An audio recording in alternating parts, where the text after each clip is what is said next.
今天买了一条鲈鱼，有1斤多呢。我们现在把这个鳞刮去，然后把内脏也清理干净。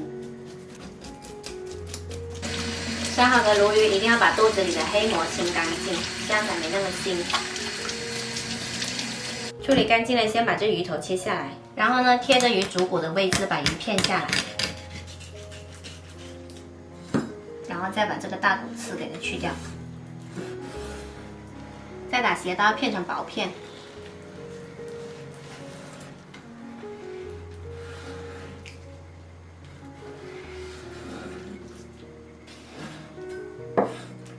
片好了之后呢，我们用清水冲洗2遍。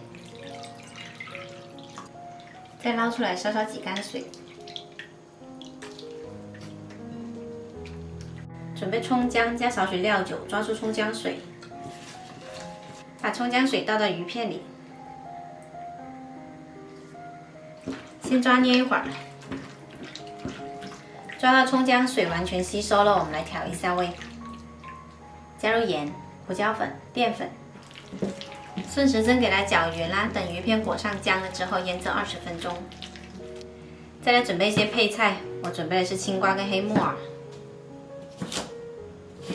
煮开1锅水，把木耳先放进来焯煮，接着再把青瓜倒进来，青瓜焯到变色就可以捞出来。焯好了捞出来沥干水，然后先绑在锅底。再拿1包冬阴功酱，再来起锅热油，把鱼骨头先煎一下，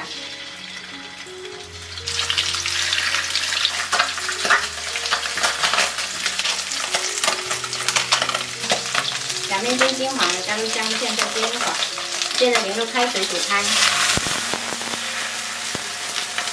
煮开了之后，加入酱料包。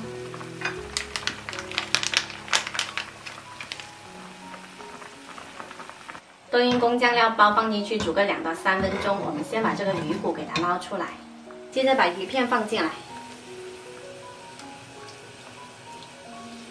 轻轻拨动一下，煮滚了把它关火，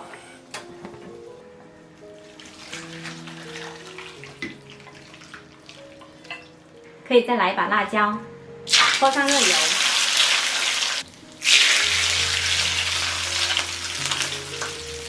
我们这道酸辣开胃的双汤鱼片就做好啦。